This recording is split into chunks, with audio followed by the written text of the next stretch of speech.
Yes. Welcome to No Ideas Original featuring Shannon, Mr. Rob, and Zane. What's up? Rob, you was gonna say something? What's up?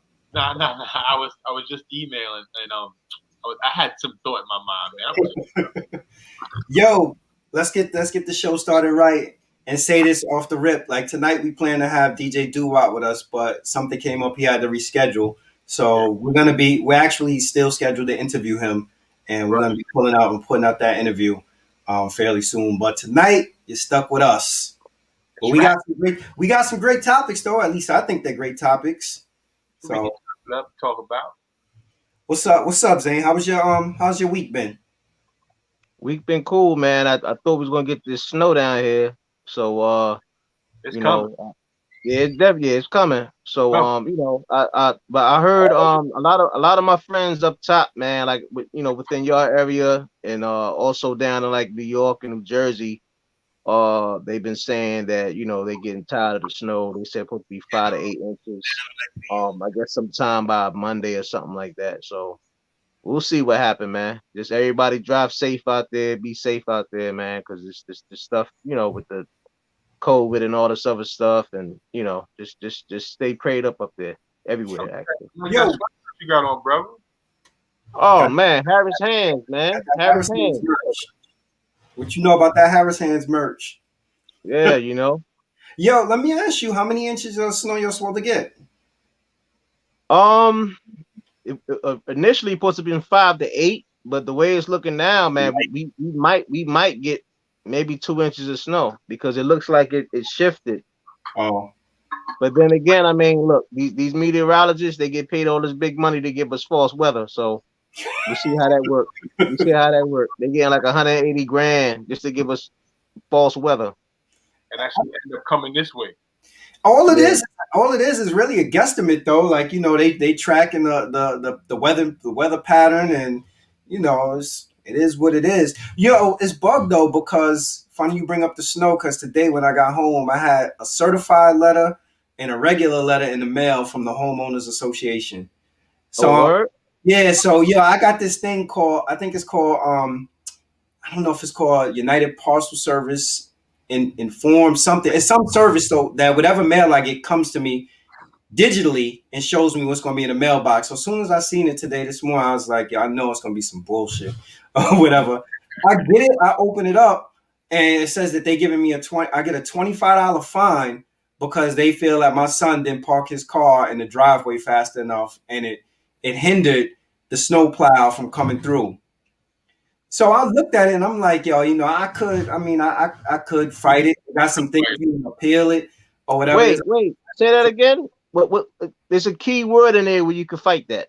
Repeat that initial first sentence. I'm not wasting my time fighting them over that. I even thought about getting petty and just writing something nasty on a $25 check to him about it or whatever. But at the end of the day, like they sent the picture of his car and like a black and white picture. So how am I supposed to know what time his car was there?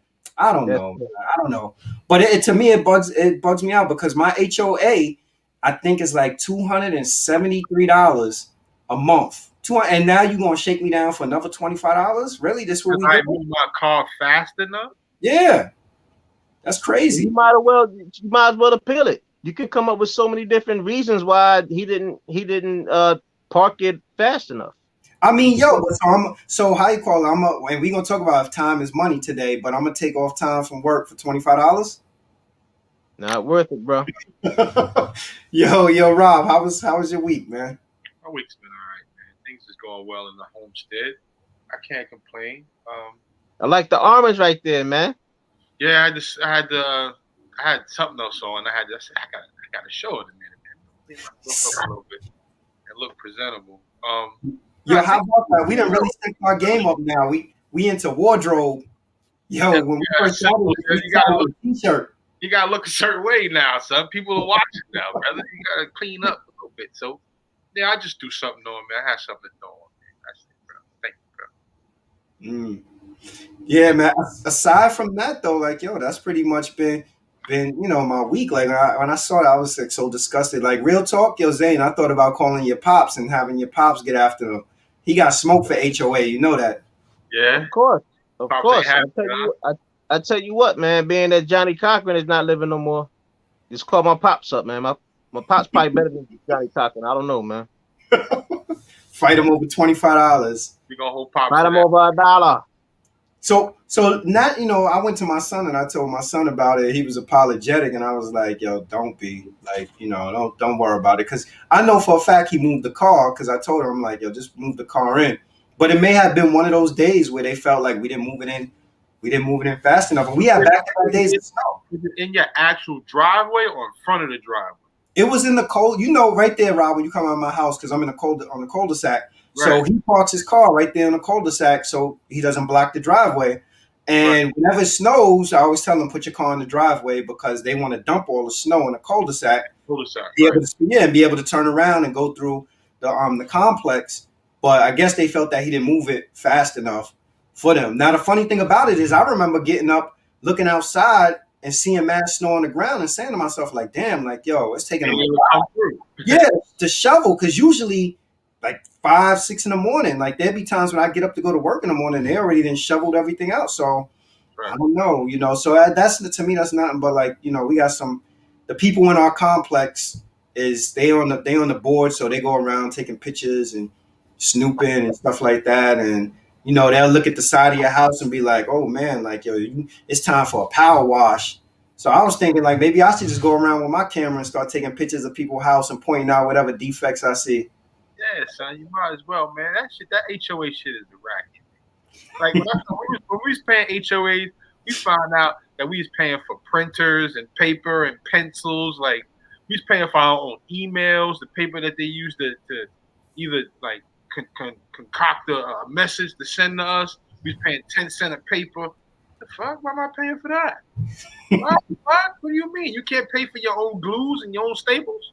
Yeah. Now they give you the statement. They'll give you the break. They give me the statement, like the yearly thing, the breakdown, what's in the reserve, how much they spent for snow, how much they spent for gardening or water, electricity, or whatever it is. They give it to you. That's a fact. Now, is that the first time that you came across a situation with them, or this is something that comes along periodic?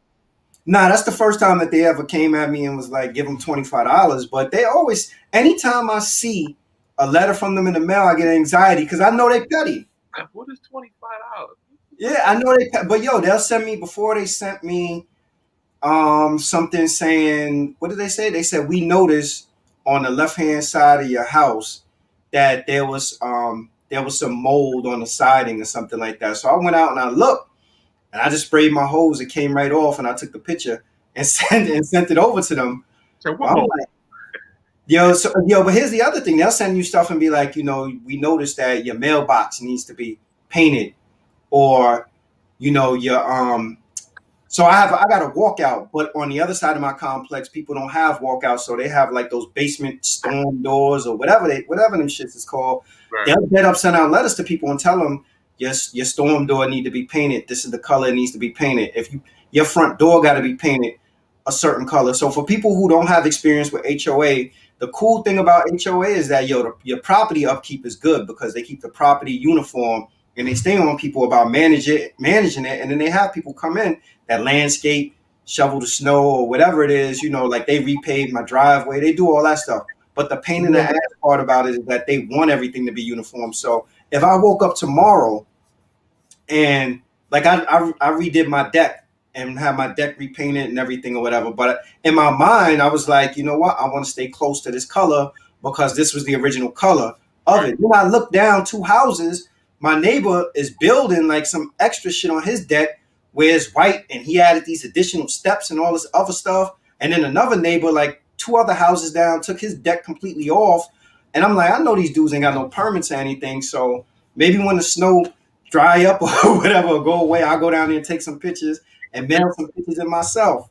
Hey, I got a feeling, man, they messing with you, man. So what I'm gonna do, I'm gonna email Pepsi, because Pepsi is they organize the Super Bowl performance and a lot of the Super Bowl commercials. So next year I'm gonna have them put a bid in for you to say in the background. Remember that music from the 80s? Sometimes I feel like somebody watching me. Yo, we gotta get you a record deal. Oh man. And I see you already got them nips in your hand already, brother. You already nipped. What you drinking, Zane? So saucy. What you drinking? Oh man, some vodka. Some Oh, great yeah? What kind of vodka? like the goose bottle, son. That's the goose bottle. What kind of vodka you sipping? Something like that. That's the great goose. Nah. I can't. Yo, we can't promote no liquor on this because we never know who's watching. Never know. Yeah. That's true.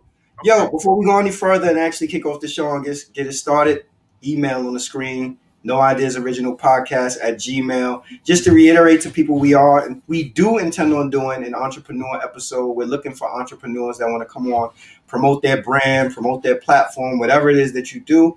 Hit the email. Yeah, promote yourself. Hit the email. We'll get back in contact with you. We're going to send out to everybody a set standard 3 to 4 questions just to prep you for the interview, to make sure you're prepared and you're ready to go. Believe me, you see us on the other side of this and it look like we laughing and joking, but my experience is that everybody that we've gotten on camera, they realize that, oh, this is not as easy as what people think it is. So we want to make sure everybody is prepped and they're ready to go and they feel comfortable to represent themselves in the best light. So hit that email. Anything y'all want to add? Nah, that's it, man. If you want to promote what you got going on, if you're a clothing designer, producer, even if you want to start your podcast, whatever you guys doing promoting yourself and your movement, hit that email, and just let us know a little bit about yourself, man, and we'll set up an interview and we can promote you and put you on the air with us. Yep. Yeah. Also, I'd like to say any companies out there that want to be a sponsor for the No Ideas Original Podcast, hit us up on the email. The email was up there earlier, so let us know. Shout out to all the young entrepreneurs and making things happen. We appreciate y'all for tuning in tonight too. Oh, yo, let me say this before we get into our topics for tonight. The other thing is, I don't know if y'all been watching like the stock market and your Robinhood apps, but this was a pretty decent week for stock. Yeah, my numbers is going up. I'm watching my percentage today. It's 32% up. The arrows is going this way. So. This is a pretty decent week. Yes, it was. Mm-hmm. I can't go front. Yes, it was. Especially them Bitcoin affiliated stocks. Mm-hmm. Which way you want to name one? Bitcoin yet? Yeah, I can name several. You got Grayscale. You have Silvergate Capital. Silvergate Capital is technically the first cryptocurrency bank. They had I think earlier today was like 150. But and then you have a lot of penny stocks out there too. A lot of people that don't know what penny stock is. Penny stock is any stock that's $5 or less. There's actually a lot of people that became millionaires off of penny stocks, which is all a gamble. You know what I'm saying? But you got Ethereum Classic. You got Ethereum Classic Trust, because Ethereum is like 1,800 right now. Mm-hmm. Bitcoin somewhere between like 47,000 and up. So and everybody's favorite that's new to the party that everybody is hot on is what? I hear y'all talk about IDEX all the time. No, that's stock. That's stock. But what is it? Is it Dodge or Dogecoin? What is it? Dogecoin. Yeah, Dogecoin. Dogecoin, boy, that's everybody's favorite. Yo, let's get into the show though. So, first thing we want to talk about is today is the formal release of the Judas and Black Messiah movie and soundtrack. And for those that haven't heard about the Judas and Black Messiah movie, it's the story of Fred Hampton and how Fred Hampton was betrayed. For those who don't know who Fred Hampton is, Fred Hampton was a founding member of the Black Panther Party. Right. So this movie, I don't know about you guys. I haven't had an opportunity to watch it yet. It's on HBO Max, which doesn't bode well for my AMC stock, but it is what it is. I do intend on looking at this movie though. I think it's a story that's we've seen stories about the Black Panther Party, but I think this is a story that we're going to see from a different perspective. I'm excited I'm looking forward to seeing it. How about y'all? Well, in the age of the snitch, it's funny that a movie like this comes out, right? So we're highlighting the snitch. The snitch here, or the guy that kind of implicated Fred Hampton, was William O'Neill, played by Lakeith Stanfield. Right? Yes, who agreed to be an informant for the FBI. But the the most compelling thing about this movie is the title, Judas and the Black Messiah. Now, if you know what Judas is, or who Judas was, how he portrayed Jesus, and why was the term Black Messiah used? Back in the 60s, COINTELPRO had a racist leader called J. Edgar Hoover, who was just in concerts or wanting to set up and disrupt and frame and imprison these individuals, Bobby Seale, Huey P. Newton, Fred Hampton, and all of them. And he used that term in state of we cannot see the rise of a next black messiah. And that always stuck out to me. Like, what does he know about a black messiah or messiah anyway? And do you know what a black messiah is? You know what I mean? A black messiah is someone who comes and revolutionizes the people to feel prideful about themselves. And the Black Panthers was an organization that was, for one, they was setting the stage to open carry a pistol, watch the cops, things that we need to be doing today. So the timing of this movie is I think is perfect, because now we're in this time of COVID and everyone has this time to themselves and they're still watching police brutality. Yo, to bear arms and take care of your family and be mindful of those things is very important. So hopefully this movie is an inspiration for people to step up and have some courage within themselves and be prideful of who they are. Yeah, have you guys been down to DC and been to the museum in DC and seen the Black Panther the exhibit that they have? No, I haven't. Yeah, have you Zane? You're down there. Nah, not yet, man. Every time that because really with that you can't purchase tickets. You gotta order the tickets. You gotta order the tickets. You know what I'm saying? It's not like, you know, you can just walk up in there. Now the thing about that is that that's a major staple out there in DC, just as well as the Martin Luther King monument. And I just feel that back to what y'all was saying before with the Judas and the Black Messiah movie and soundtrack. I heard like 2 tracks off the movie soundtrack. I didn't get to watch the movie. Looked at several reviews, and I'm telling you, man, it's a lot of people that's pissed off about it. A lot of people saying it's quite a coincidence with all the turmoil and stuff going on right now, how that movie comes out. So, but back to what Rob said, I mean, yeah, I mean, people got to be, you know, proud of their Black heritage, proud of our culture. At the same time, I mean, look at the stuff that happened down at the Capitol. Imagine if that was, you know, just Black people and not alone, like, you don't even have to be Black Panther. Just imagine if that was a bunch of Blacks and Latinos down there doing stuff like that. Come on, man, that would have been a straight up massacre. Any ethnic group, and the Black Panthers stood for what they believe in. You know what I mean? They weren't the cowardice people of, you know, bending to the rules. It's like, look, this is what we want. You know, they were the first people to instill free breakfast for kids. Exactly. Just imagine that. You know, I hope that's covered though. I hope that portion of the story is covered also, because I think that's something a lot of people, their image of the Black Panthers is this Huey P. Newton sitting in the chair and that they were revolutionaries, but a lot lost. Yeah. You know how that is. Him, Bobby Seale, man, and they were college students at the time. So just think about that. There's college students in the 60s watching the degradation go on in their neighborhoods, preferably Oakland, but across the nation. You know, they weren't getting adequate. It was food injustice. Ain't that what we're dealing with now? Of course, man. Community health clinics. I mean, they wasn't getting proper health care in the local communities. Plus the police brutality. That's something we've been dealing with for the last 50, 60 years. You know what I'm saying? So, but I think this movie will invite the idea for people to kind of maybe join groups, join coalitions, whether in your local community or community at large, to work together in cases where, with the pandemic being the way it is, there are a lot of people that are now with no jobs. A lot of people that are starving. A lot of people have lost their lives. Healthcare issues are coming about. So hopefully this movie will invite the idea to stick together, you know, be a good Samaritan, help somebody out if you see somebody that needs some help. Don't mind talking to your neighbors. You know what I mean? Get to know who your neighbors are. and work communally with people, man. So hopefully the movie turns out to be pretty well. Remember we were saying a couple of weeks ago about like some of these movies, and I was asking you guys if you've seen the Harriet Tubman movie, and it was enough. And I think what's that Nat Turner joint, and I think Zane. I know Zane. You were saying that you tired of seeing like these same types of movies.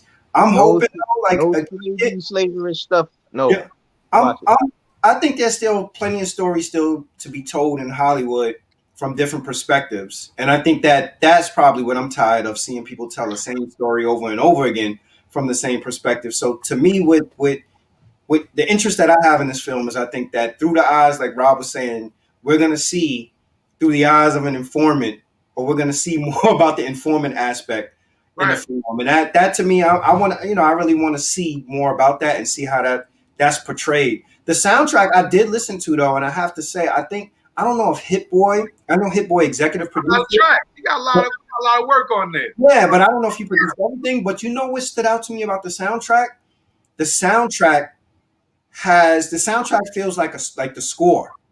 And for people who may be aware, like the score of the movie is usually like the music that you hear throughout the film, like the background that really captures the essence of the film.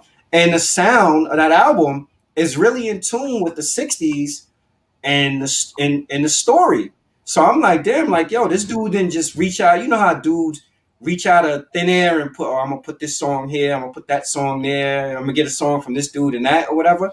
Like, it doesn't sound that way. It goes together really well. And it fits the theme of the film. I'm going to tell you it was a major disappointment to me. And I don't know if you, Zane, I know you said you didn't hear it yet. Rob, I don't know if you got around to it. Did you hear Rakim's track? Oh, Black Messiah, the bonus. Yeah. I didn't even get to it yet. Oh man, like yo, I'll definitely check it out tonight. I'm like, yo, not the God, man. Yo, not the God. Like, yo, it sound like his studio is in the shower. The lyrics just sound like so dated, and it don't even sound like Rakim. It sound robotic. I'm like, damn, like, yo, this ain't Rob, man. Sound like, instead of Rakim, it sound like Not Him. That's who it sound like. Maybe he rushed it a little bit because he had timing issues and stuff. I can't believe I got excited because I seen at the bottom. I was like, oh shit, Rakim. And it's like a 4-minute song. I'm like, oh, we about to go in. And then he turned it on. I listened. I'm like, all right, so Rakim must go after this dude. But I tell you, Black Thought, as always, knocked it right out the park. And the first joint with her, the R&B. It's a nice body of work. Even Hit Boy song, I think Nas song I like. Hit Boy song is okay. The Jay-Z and the Nipsey song, everybody to me hands down is like they say they like Nipsey's verse better. I thought it was a good song. I like it. That's an all around good song. Both verses. Mm-hmm. I tell you what though, real brief. Being that y'all mentioned Jay-Z, you know what song, like, you could have had like 80% of any song that was on that Jay Electronica Jay-Z album. That would have been a good fit on there. On that soundtrack? Oh yeah. Yeah, I agree. It definitely fits it. Yeah, that's true. It fits the mold of it. The context of the movie and what the movie's bringing out, those lyrics would have definitely personified on them. Mm-hmm. Yeah, it would have been. That's a good point. It would have been a perfect fit for it. So this weekend, that's my intentions to watch that movie. You know, maybe we'll come back next week. We'll give our reviews, our takeaway from it. And that's on HBO Max, correct? Yeah, HBO Max. Man, another story though that we want to touch on, which was disheartening to me that I shared with the brothers today, is that I seen online that Latrell Sprewell is asking for donations for his granddaughter because his granddaughter has leukemia. And Latrell Sprewell, I believe, in his career has made $90 million. Over $100 million. Over $100 million, man. Over $100 million. To me, this just says, like, no matter how much money people have, I think that people tend to live to whatever it is their wage. You know, like, it's hard for me to wrap my head around. And I did some research and I looked and I'm like, what could it possibly be that made him lose his money. You know, I think they said that he got his yacht repossessed. He got not repossessed. He defaulted on a $1.5 million mortgage. Yeah. $3 million in taxes. They say his current net worth is $50,000. 50 grand. Damn. How true that is. But for some reason, this is where ego plays a part into a little bit too.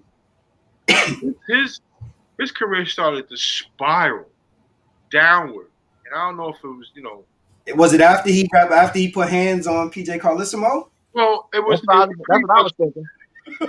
Pretty much after Weber wanted to leave Golden State. Remember that first year, with that rookie year, Weber came to Golden State.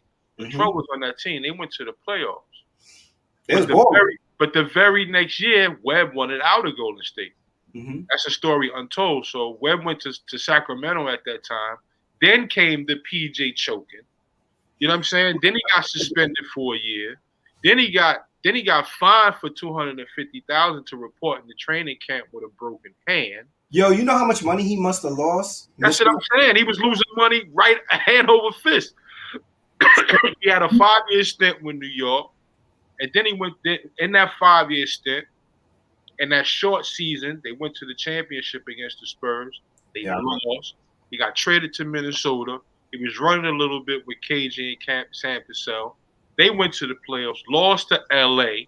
Yo, stop right there, Rob. Stop right there, because that was, I don't know if you remember, but yo, that's what did him in.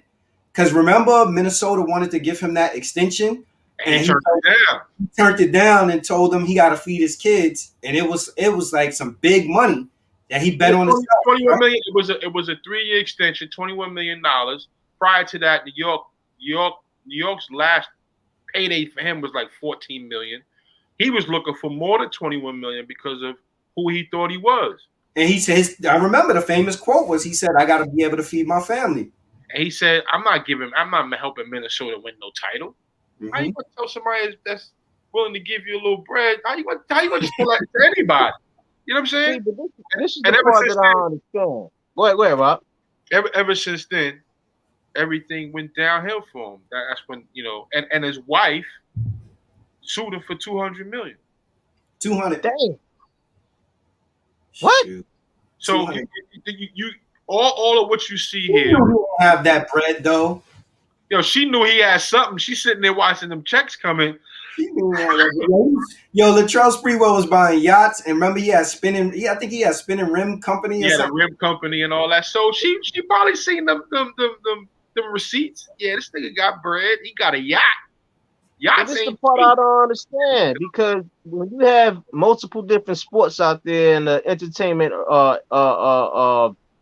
arena, isn't basketball considered guaranteed money?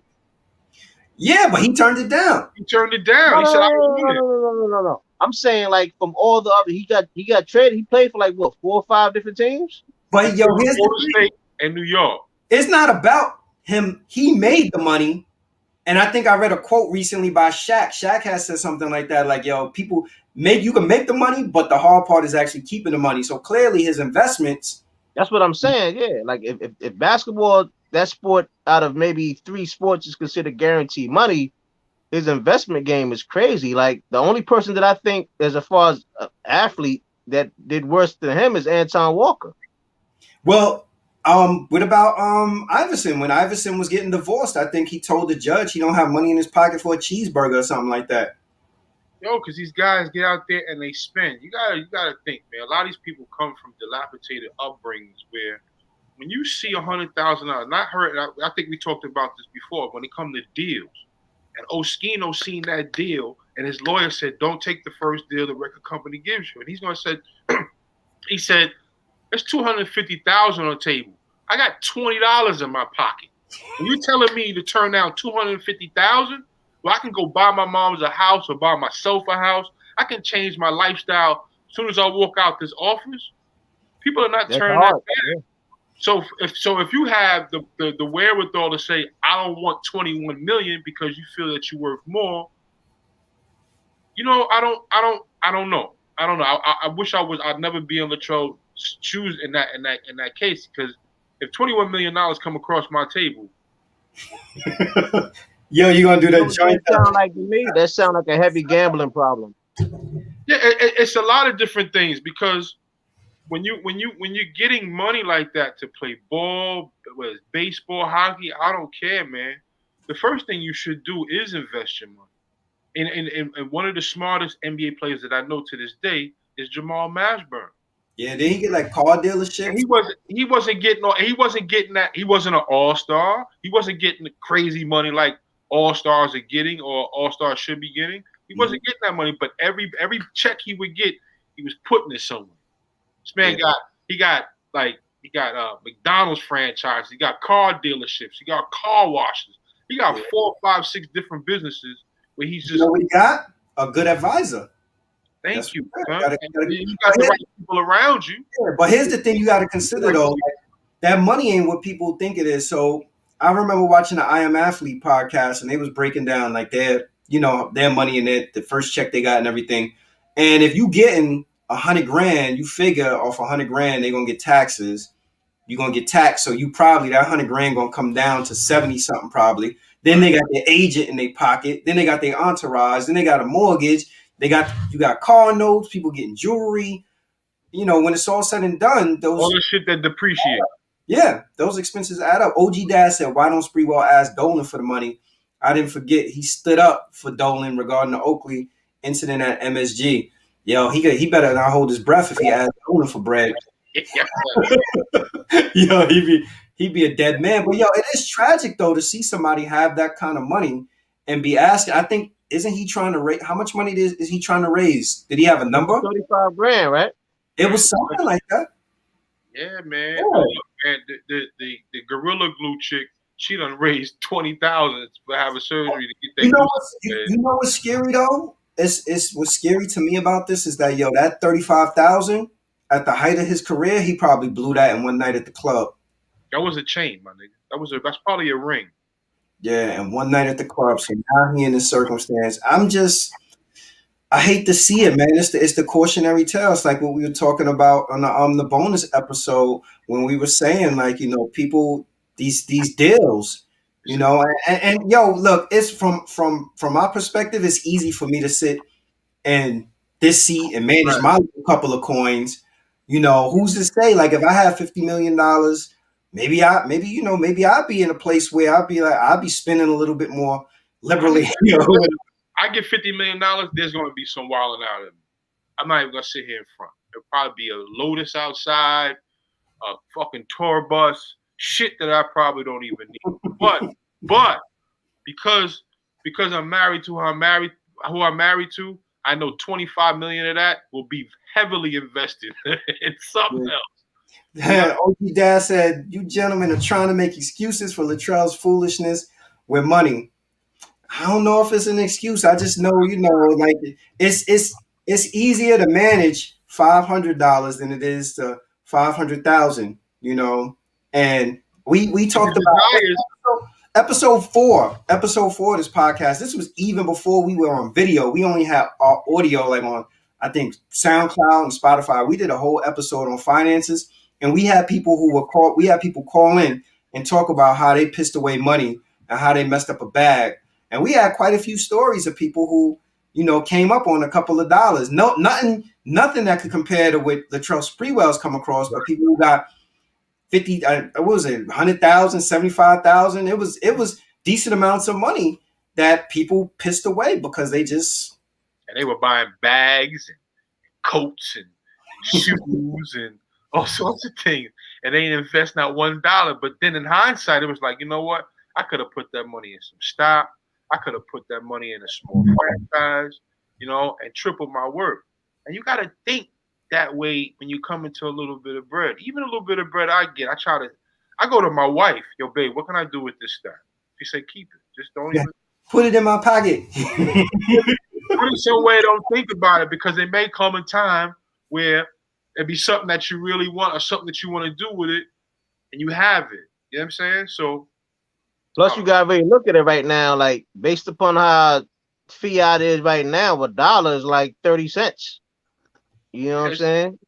But I would say, like, as far as the NBA players, not to stray away too much from what we was talking about, but Vinny Johnson did very good too. As far as investments and stuff like that. Microwave did right Yeah, by his money. yeah, microwave worth like 400 million, something like Yo, that. 400, but you 600 know million. something? That's because I just read an article. Isaiah Thomas just invested $3 million into a cannabis company. Zane, that's consistent with what I was saying though. Like it's a different day and age. Like Vinny Johnson, if we were to research and look at the biggest contract Vinny Johnson ever got, I'm not a gambling man, but I would say that Vinny Johnson probably never got more than $1 million a year for a deal. You think? Oh, playing with the Pistons. How long was he with the Pistons? He was with the. I feel like he was with the Pistons like at least 4 or 5 seasons, right? Yeah, for a little while. Yeah, them contracts was over $1 million back then. That's what I say. I could have sworn Magic Johnson signed like some deal, like a lifetime deal for $10 million or something crazy like that. That's how money was back then, man. Latrell Sprewell spent for what they wanted, and now begging for what they needs. Yeah, that's true. Yo, but the sad reality of it is that a lot of people can't separate wants from needs. And all of this, I know we joking a little bit about it, but the sad thing about this is, again, like I'm sure this man is sitting around saying like this was once upon a time, this was a game check, if that, for me, and now I need this money for my granddaughter's medical care. Like, and that's got to be a hard pill to swallow. Mental health. But on a serious note, I hope that Latrell gets the money, and that his granddaughter gets taken care of, like on a serious note, because I mean, a lot of these athletes are just people that's non-athletes. They make, they muck up money and stuff like that. But at the end of the day, like I said, I just hope she gets the treatment that she needs. And I just hope that a lot of Latrell Sprewell's friends, or perfect prime example for a segue. You know how Jay-Z always helping other celebrities out, whether they're a celebrity or not. Hopefully somebody that's on the same level as far as Jay. I think somebody will step up and cut him the check, man. This is Latrell. Yeah, hopefully. Damn, that's crazy. You know what? Latrell Sprewell got to find a way to monetize his name. The Big Three, is the Big Three playing? They gonna open back up despite COVID? That'd be dope to see Latrell on the Big Three. Yeah. He's still playing. Or you know what? If they haven't blackballed him, because why couldn't he become a commentator? Yeah, that's true. So there's after talking PJ, he was hated, man. After that, so. But he came back. He came back, and people, they embraced him, especially when he got the Knicks to the championship. Yeah, on a short Kool-Aid season. That was a short 50-game season. I remember. No, but if the Knicks would have won the championship, I would have taken it. Yeah, he'd have been the champ. Yeah, so. Yeah, I'd have taken it. Keeping with the theme of money, I saw online, I shared this story with you guys also, that Little Uzi Vert was interviewing, Fat Joe was interviewing Little Uzi Vert, and Little Uzi Vert said to him that he learned over a period of time, in order to make money, the most important thing is actually being on time. I saw that and I was like, yo, that's near and dear to my heart. And the reason why that's near and dear to my heart is because, this is a topic that I constantly talk to people about. Aside from this, in your business, correct? Yeah, aside from this, my personal business, I'm also an adjunct professor for a college. And at the college, I have classes. I don't teach in person anymore. Even prior to COVID, I was teaching virtually. And we do live sessions like this. And one of the things that would always happen is that students would be scheduled to do presentations at a certain time.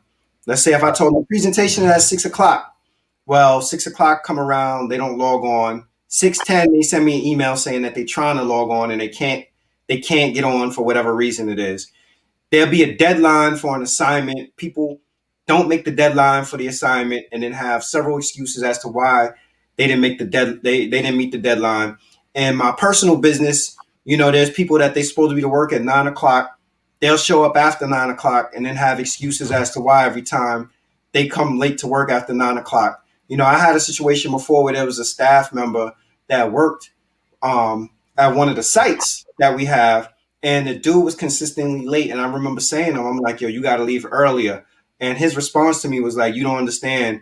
It's a certain traffic flow pattern And even if I leave 20 minutes earlier, then I'm still gonna get here this time. So my response to them is like, sound like to me that you need to leave 40 minutes earlier than to figure it out. And it was just interesting to me that somebody a little Uzi Vert's age will understand the magnitude and the importance of being on time. Whereas now in this day and age, we still have older folks, adults, that can't understand the importance of being on time. Like 95% of this stuff is just showing up. I was having a conversation the other day also about how do you teach a person soft work skills? How do you teach a person that if your job starts at 7 o'clock, you need to be there at 7 o'clock? What's the training for that? Yo, get your ass up. And it's funny we bringing about this thing on time because my daughter just started a new job at Home Depot. She worked from 2 to 6, but we're leaving the house 5 minutes to 2. And I'm like, this is you. On you. This is your job. Mm-hmm. And the thing about being on time is that it makes you reliable, it makes you dependable. Someone needs you to be there for whatever reason. It helps you becoming an asset to a company. If you can stay with a company long enough, it just shows that you're just a reliable person. I can count on you to be here to handle whatever task it is or whatever things I'm asking you to do. For me personally, I love being on time. I hate being late. I get up early. I eat my breakfast early. I even make my bed. So when I get back home, I don't have nothing to worry about. But that comes from practice. You know what I'm saying? I was a kid that always got up early. Discipline. And it turned into a lifestyle. Now it's just, I can't do without it. But if you're always hitting the snooze button, you don't want to get up in the morning, you want to bullshit up at night, knowing you got stuff to do or you lollygag and all that, it sets a poor performance for when you go out into the world and try to conduct business, man. And nobody wants to deal with you at that point. I've had people say to me, they'll be like, well, it's only, I'm supposed to be here at 7 o'clock. It's only 7:10. And then my response to them is like, but the job doesn't start at 7:10. If I wanted you at 7:10, I would tell you to be here at 7:10. So even when you try to offer a grace period, like I had somebody literally drop my class before because the assignment was due on Sunday at 5 o'clock. And Sunday at 5:15, the person was emailing me saying, can I submit it to you? And I told them, no, I'll give you an opportunity to do a makeup later in the semester. The lady was like, well, I got to drop this class because if you go in this hard over 15 minutes, in my mind, it's like, so what's the purpose of a deadline? Right. Why do we have to have a deadline, Rob? The same way you saying your daughter, my youngest is the exact same way. I remember he would have to be to work at 2 o'clock. It'd be like 1:58. I'd be like, yo, you just leaving to go to work? He like, yeah, it's right up the street.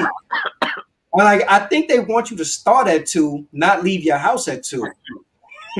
Walk in at 2:15 like everything is cool. I think there's some people, they just don't want to move when someone else says, I need you to move. Well, here's the scary thing about it, though. To me, the scary thing about it is that shows a lot of times that you don't have a respect for the other person's time. Right. And I feel like time is valuable. Time is something that you can't get back. Like if I'm interviewing somebody for a job and they call and they be like, well, I'm running a couple of minutes late. This is what my circumstance was, whatever. I can offer some flexibility with that. But if I'm that's responsibility. That's responsibility. Me call and let someone know if I'm interviewing you though for a job and you show up 40 minutes late, we ain't got nothing to talk about. Why you even came? You need to come to my office. There's nothing to talk about because you showed me that whatever responsibility I want to give you, you can't be on time for it. If you're not on time for something that's important to you, why should I expect that you're going to be on time for something that's important to me? Yeah, man. It gives a good impression. And that's the first thing you want. You always want to show first impression is always a good impression. Exactly. It gives a person a foundation or a base, not to judge you, but to see what they're dealing with. So if you show up to work on time, he's like, you know what?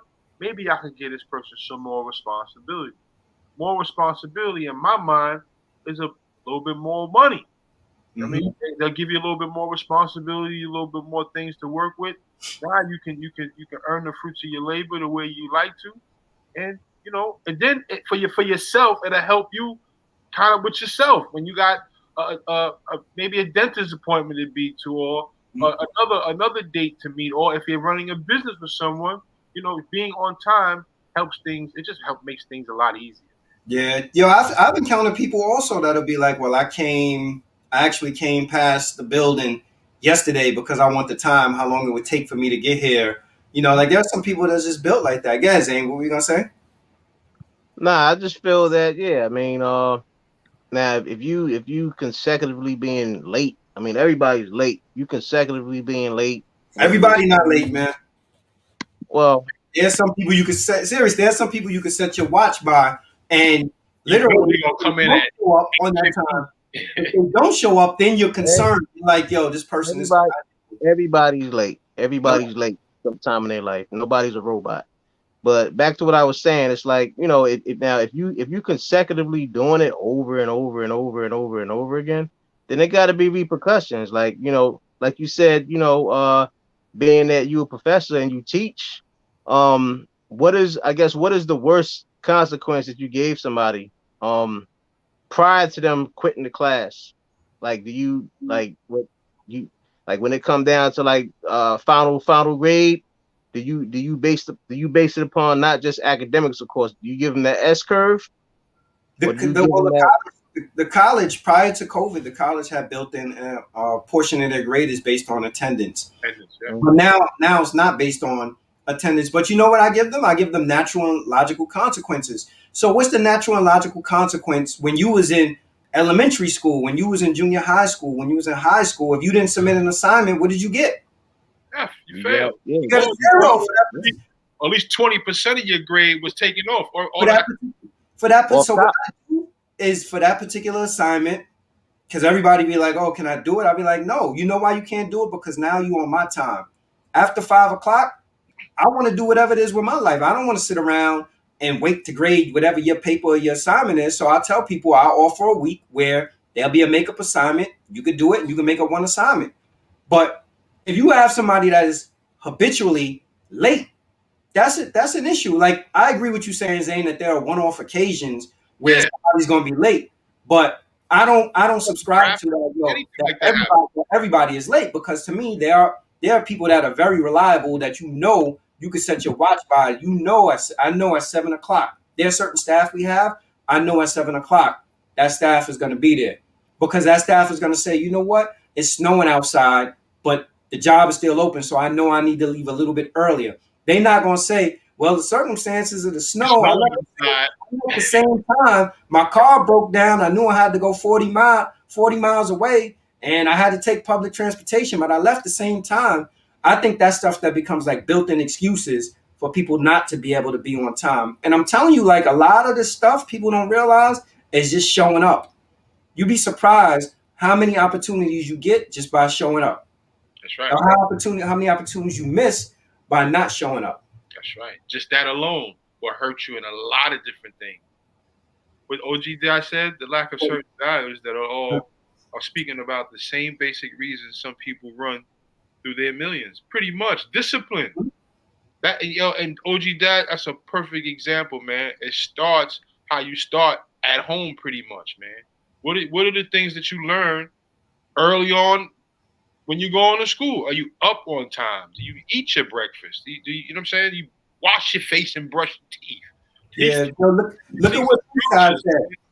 B-Side said, I once worked for a company, and when I was first hired, the manager said something that I always use today. You can be my best employee if you're here to work and on time. If you're here to work and on time, I guess you're saying I can't use you if you're not on time. Right. And that's true. That's true. Like, time is money. You got certain projects that you're doing that take time. And if a project may take 3 or 4 hours and you show up an hour late, then you put me behind. I mean, I got investors, I got people, shareholders, I got people I got to answer to too. Could you imagine? So let's just throw out a couple of scenarios where time is money. Like, could you imagine if you were getting married and you set up your reception and everything, and you hired a DJ, and the DJ showed up 30 minutes late? You're not gonna be like, I paid for this reception area, I paid for this food, I paid for this party and everything, and now you 30 minutes late? And the person come in and be like, well, everybody late sometimes. You're gonna be like, get the hell out of here, whatever. Like, What if it's your opportunity to pitch a product that you want to sell to somebody, or it's a meeting to get a contract, and you show up 15 minutes late, or you show up 5 minutes late, and the person say like, "Nah, I really need somebody. I need somebody reliable." Yo, the perfect example of this to me is, remember the movie what was it, the joint with Will Smith, the Pursuit of Happiness, where he went to the interview with the paint on his pants and everything, and was, yo, the dude was in grind mode. It's like, to me, it's, if people want it, they got to be in it, and they got to make it happen, and they got to do it. Like, things happen, but if things happen every week, that's not about something happening. That's a pattern. That's you. That's right. That's right. You know? My personal experience, and I know it, but being somewhere, and I'm always like going for a job interview. My rule of thumb is to be there 15 minutes early. If you're sitting in the lobby waiting to be called at 1 o'clock and you're there at 1:45, they see that. Mm-hmm. They see that. And when you called in, it's like, oh, I seen you sitting there. Where I like that. And you consistently do that. Trust me, man. Your stint or wherever you're working or whatever business you're a part of gets a lot easier. You get to network a little bit more with people that you need to network with. And people trust you, man. And that's what you want. You want to be able to establish trust. Time implicates trust. Mm-hmm. I can count on you. Yeah, and because time is something people can't get back. When you waste people time, like, yo, that's a deal breaker for me. You waste my time, I'm over you. I gotta go, son. I'm over you. I'm already naturally impatient. I can't fuck with you. Yeah, that's yo. But you heard what Little Uzi Vert said to Fat Joe. He was like, yo, I'm sorry, I'm late because this interview I was supposed to be at 8. He was like, so technically I should have been here by 7:50. He said I technically should have been here by 7:59, the latest. Waiting. Yeah, but his general rule of thumb, Zane, I see you shaking your head. Why you say no? Because little Uzi is a dodo. Yeah, but we're not evaluating how we feel about him as a person. We talking. Well, y'all not, but I am. Because I mean, come on, a person that has a $24 million piece on their head. Come on, you already know what their mind state is. Yo, but how does that I guess detract away from the message of what he's saying in terms of if the meeting starts at 8, the latest he should be there at 7:59. How does that diminish what that man is saying? That shows you that I guess he feel that he Lil Uzi Vert, he can do what he want. You know what I'm saying? He's saying the latest that he should be there is 7:59 if he has an 8 o'clock interview, right? Yeah. Right. So I bet you if he wasn't on that high caliber of being like an A-list artist, he wouldn't have carried it. That's what I'm saying. That's you know why I disagree with that? You know why I disagree with that? Because look at the Lauryn Hills of the world. You know how many of these concerts that I've gone to for these so-called high caliber entertainers, and I'm people standing around waiting for hours for them to show up. To me, it seemed like the higher caliber the artists, the longer they keep people waiting because they like, yo, I'm in demand. And what happens is when it shifts and you no longer in demand, then that's when you start seeing people on time and shit because those opportunities. You prove my point. Oh no! But hold on a second. No, hold on a second. Because you just said you was like, yo, he's an artist that's in high demand. So if he's an artist in high demand, he has the flexibility to show up 30, 40 minutes later and people still gonna check for him. If at the height of his success, he's saying, yo, I need to be here 10 minutes before the show starts, that to me is good messaging. I'm not a Little Uzi Vert fan. I'm not a fan of the diamond or whatever it is he got in his head. None of that means anything to me, but what he's saying, I'm in complete agreement with. I'm in complete agreement with that. Go ahead, Zone. I just figure, like I said, anybody who got a $24 million diamond in their head, and then they say, by me putting it in a ring, basically he said something like if he would have put the 24 karat big time diamond in his ring, basically it wouldn't have made sense. So I'm like, why would this dude put it on his head? Then number two, you know how the fluff goes with all that stuff. Maybe that's something that actually comes off at the end of the night, man. It's not permanent in his head. I don't think nobody's that dumb to do something like that. What does that have to do with Zane? What does that have to do with the man talking about you can't get past this man's diamond in his head? Cause I hate that. I hate it. But You hate the diamond or you hate him? Both. But You know how I feel about the weekend. See, well, the weekend get an exception, man. The weekend is the weekend, man. Yo, I had a presence in mind when I was shoveling out there to have a big white line and say, "Yo, is the weekend at my house?" When I was shoveling snow, I was gonna send you a picture and fuck with you. Yo, B-side, thank you. Look at this. Look at Good point, B-side. Good point, B-side. Yo, look at the Keisha Cole and Ashanti verses. Some folks just don't understand time. See, but I'm glad Bradford brought that up because look, Keisha Cole felt that being that she's Keisha Cole, she can do that. But I guarantee Keisha Cole wouldn't do that if it was some big time money in order for her to get paid for, to do an interview or to do a show. And at the same time, you gotta look at it. A lot of art. Okay, there's some prima donnas out there. I get it. Yo, Lauryn Hill is notoriously 6 hours late for shows. Don't even show up for shows. I would love to see Lauryn Hill in concert, but I'm not gonna waste my money because at my age, I can't stand up for 6 hours, and I certainly can't sit in that seat for 6 hours. I'll be doing 3 or 4 naps. So no, to me, it's just again like for somebody at Little Uzi Vert's level, for the magnitude of success that he has, for him to actually say, I need to be 10 minutes. I should be here the latest 7:59 for 8 o'clock interview. Like, and somebody his age, the kids need to listen and hear that and understand, and it needs to resonate with them because regardless of all this other stuff, and you bring up a good point, Zane, because we look at the diamond and we look at all the other antics, and I think especially as older people, we're very critical of like the messaging that young people have, especially in their music and all this stuff. Oh, they talk about leans, Percocets, they this, they that. On this very show, Zane, you always talking about people got to vibrate higher. This to me is an example of him saying to people, yo, you got to vibrate higher. This is what you got to do. And we going to condemn him based on his stupid jewelry choices? That's all right, bro. Zane, like, I don't like both. I don't like jewelry. I don't like him. That's all right. Now, I tell you what, though. I mean, I only heard maybe 3 songs or 2 songs from him, but he's a talented artist. I just think that the drugs got to him way too early. You know what I'm saying? Maybe before he even got signed, became a megastar. But I know it's more of an influence, being that he's a megastar, being around all these different people that do stuff like that, as far as substance abuse and all that. So we worried about his drug use, but we ain't worried about other people's drug use. Really?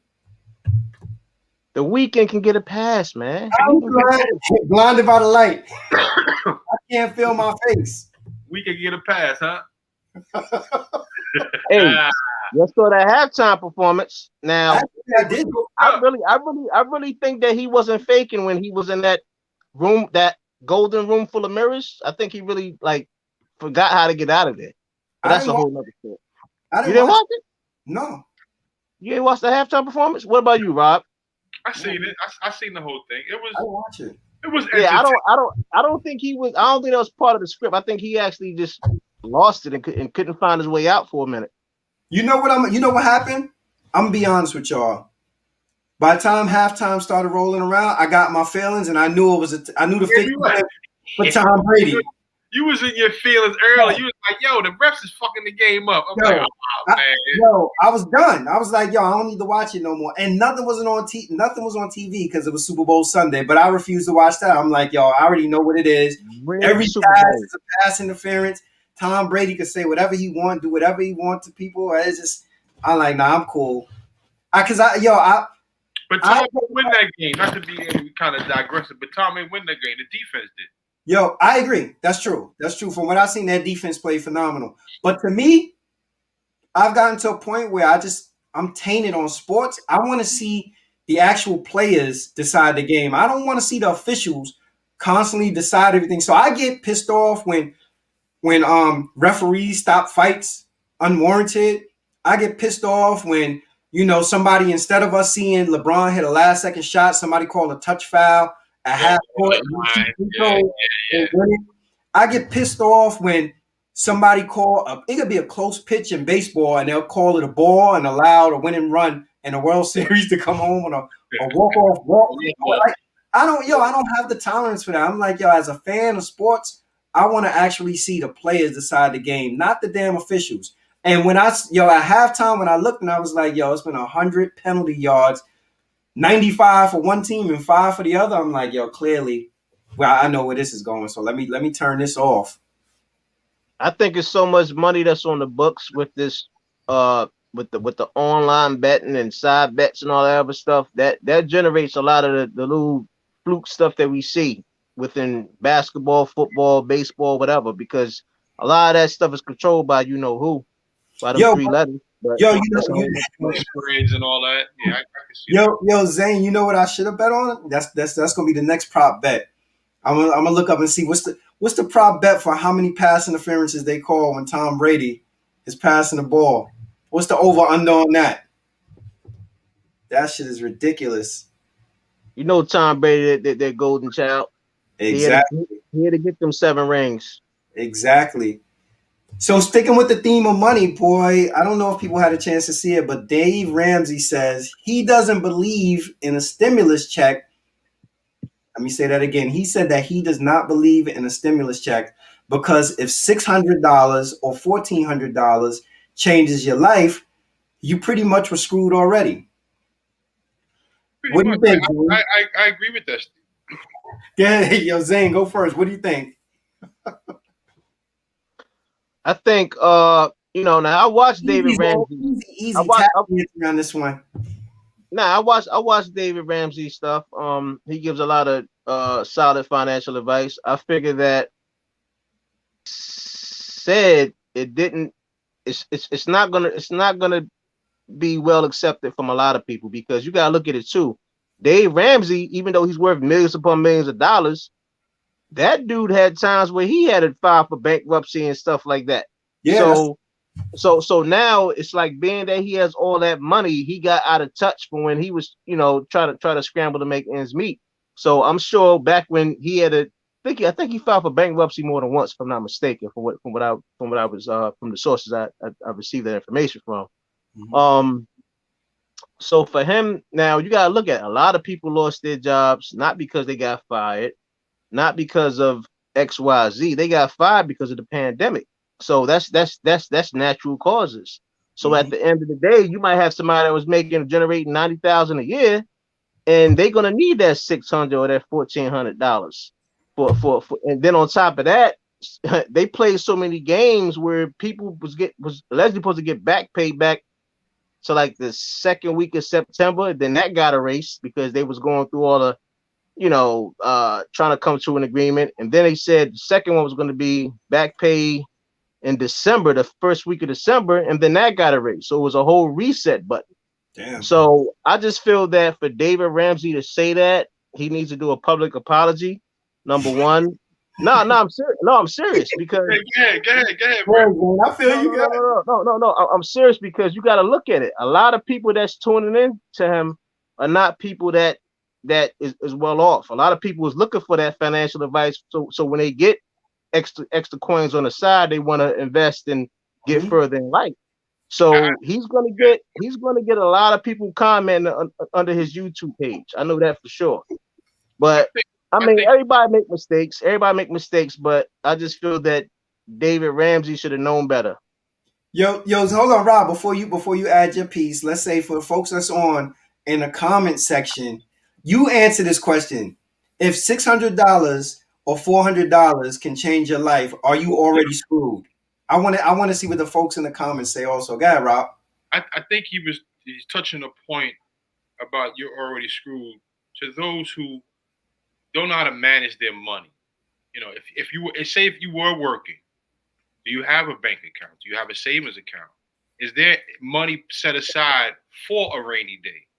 You know what I'm saying? So where you don't have to wait on someone to give you anything stimulus. You know what I mean? That I think that part is where he's coming from, which Here we go with money. We talked about Latrell Sprewell. Whatever money you get, you have to do something. You have to do something positive with it, or do something where you know you're not waiting on someone to give you a handout. The stimulus, and I'm taking nothing away from anybody who has lost their job because of the pandemic. And I know things are tough, and most people, a lot of people, live from check to check, and now you're not getting that check. You know what I'm saying? And now you need that $600 for food or for car fare or for whatever bill you have to pay. But then, and I had to learn this too. They're just Or for the time. tip joint. Yeah, whatever the case, whatever the case is. But it's a learning curve that when you do have some money and you're making some money, to do wisely with it. Do something where you know there might be a day that you might need an extra little penny, or you might need some extra funds. You need to be wise with your money. I think that's the premise of where he was coming from. That if you already need $600, $1,400, you've been living a screwed up fucking life pretty much. Yo, I get what he's saying. Was it politically correct to say? No, but what essentially he's trying to say is that if you existing and thriving and making it to the next day is relying on you catching that $600 stimmy or that $1,400 stimmy, that you have to reevaluate that there may be some other things going on. But to me, he went like left with it. He was like, yo, there may be some mental health issues, relational issues. He went heavy. He went heavy with it. Yeah, he went personal. He was hurt. Yeah, he was hurtful. He was hurtful with it. But here's the thing to me though, with like the stimulus stuff too. Also, like people don't realize the whole purpose of the stimulus is just that. It's supposed to be a stimulus, and it's not supposed to just be a stimulus. The idea of stimulus is not stimulate your pocket. It's supposed to be re-stimulate the economy. That you're supposed to get that money and put that money back in circulation. And what's happening, what smart people have done with the stimulus money is pocket it, reinvest it in other ways, do other things with it. But there are people that do rely on it and people that need it. So, I get what he's saying. I get why it would be hurtful for people, but I get what he's saying in the sense of that, yeah, if you're waiting for that $600, you may already be in a horrible position. That if you're banking on that $600, that's what I think he was trying to articulate.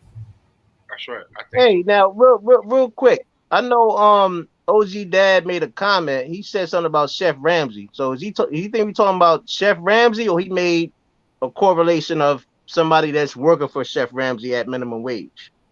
I don't know. OG Dad, can you respond to that? B-side said you still got to have something coming in. Yes, you do. You still got to have something coming in.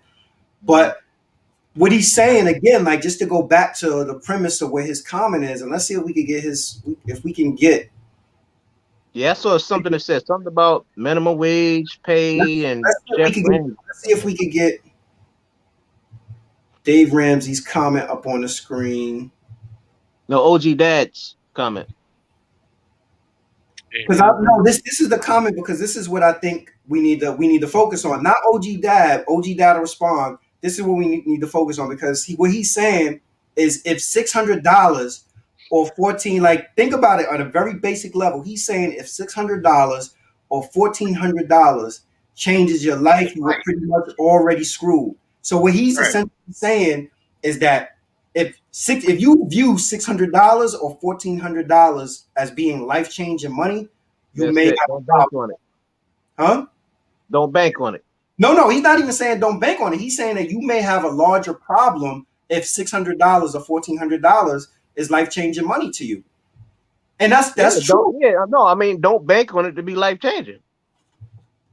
Yo, to me, I look at that comment and I'm like, yo, I think that I agree with him, because if somebody is like, yo, damn, $600 is going to really change my life or put me in a whole nother stratosphere, or $1,400. $1,400 is a lottery ticket for you. Yeah, that's. And then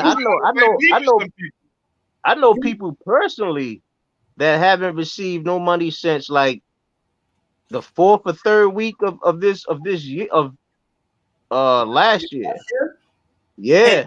But that's what he's saying. That's what he's saying. That's what he's saying. That you're pretty much screwed. If that $600 or $1,400 is going to change your life, you are already in a horrible position.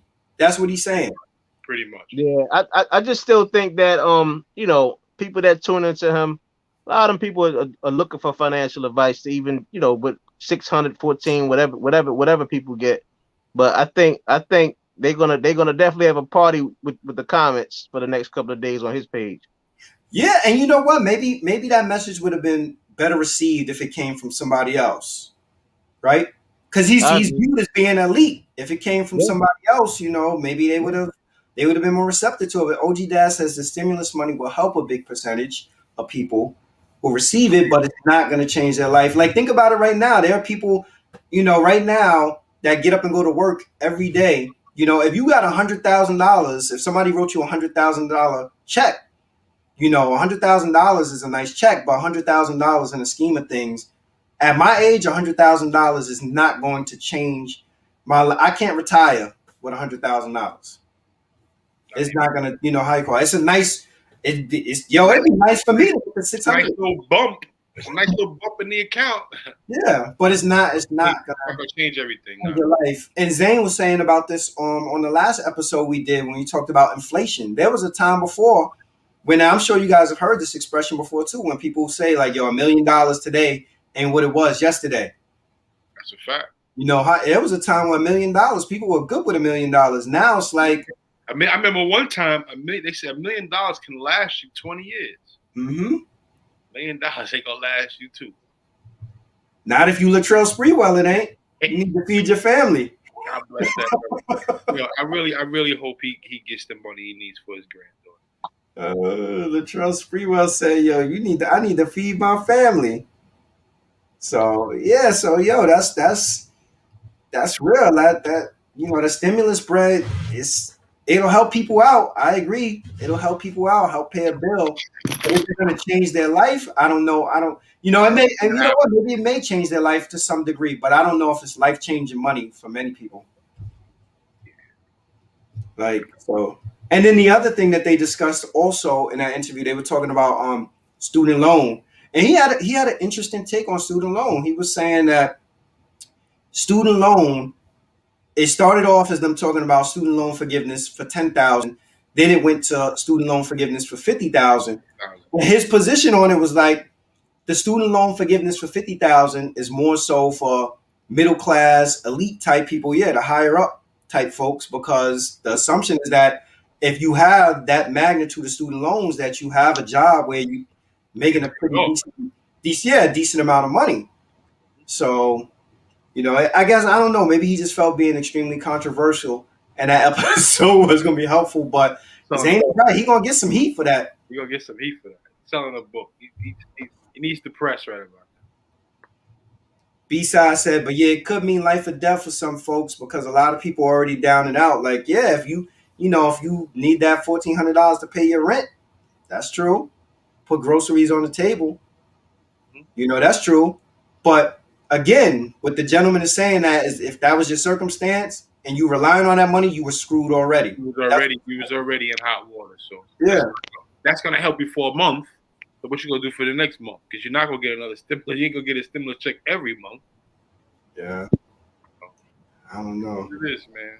Closing arguments. Come on, Zane. Give me your closing argument for tonight.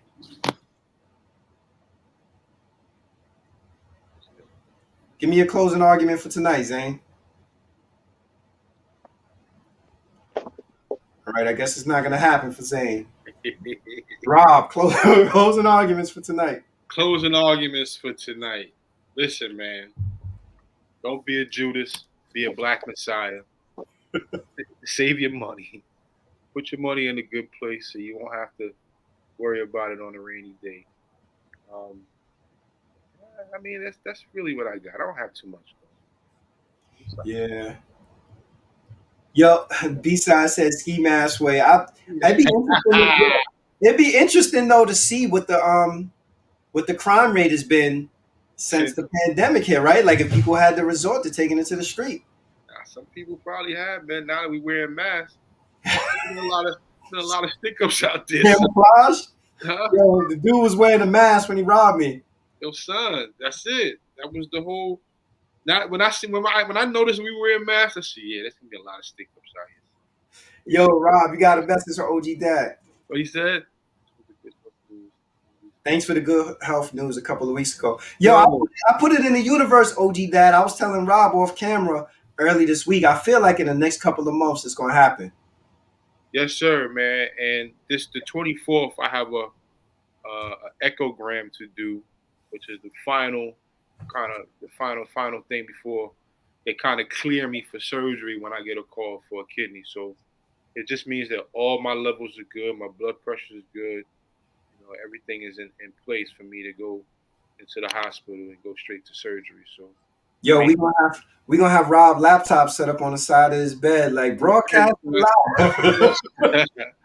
I'll be right there in my gown, just giving up my you know what I mean? My personal views on stuff. But I appreciate everyone out there that's been praying for me. My wife is the biggest supporter of what I got going on. She's changed my diet. She's changed my lifestyle pretty much. And she's been on me like a sergeant, making sure I'm doing right and taking care of myself. Because I'll be honest with you, man, there's some days I'm tired. You know what I mean? Dialysis takes a lot out of me, and I've been doing this since 2010. I'm going on my second kidney, and I still got the spirit to want to live and want to survive, man. And my wife wants to see the best out of me. So shout outs to my wife. Shout outs to you, Shannon, for supporting me. Mm-hmm. Shout out B-Side. Thank you, B-Side, for the prayer. OG Dad, any of the viewers, anybody that knows what I'm going through, I appreciate y'all. I love y'all, man. Thank you so much, man. Yeah. Yo, that's just the story of tonight is really about that, right? Like the discipline.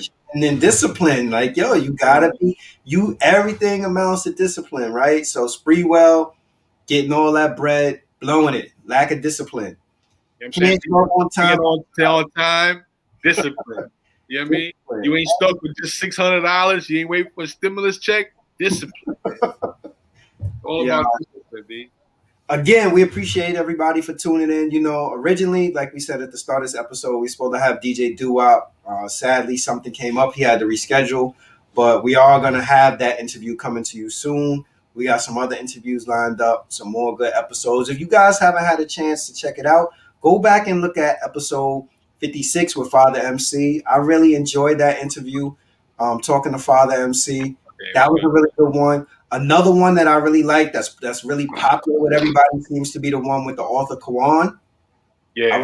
That's doing really well in terms of views. And the Shannon Holmes one too, man. Those are two raw interviews, man. People like Yeah, Shannon Holmes joint was classic. And then the one that we dropped the bonus episode this week too on what was it, Thursday morning, episode 56.5. A half an episode for y'all. And it was good. It was good information in there. It was very good topic. So get a chance, pull up, like, comment, subscribe. We'll catch y'all next week. Peace out, everybody.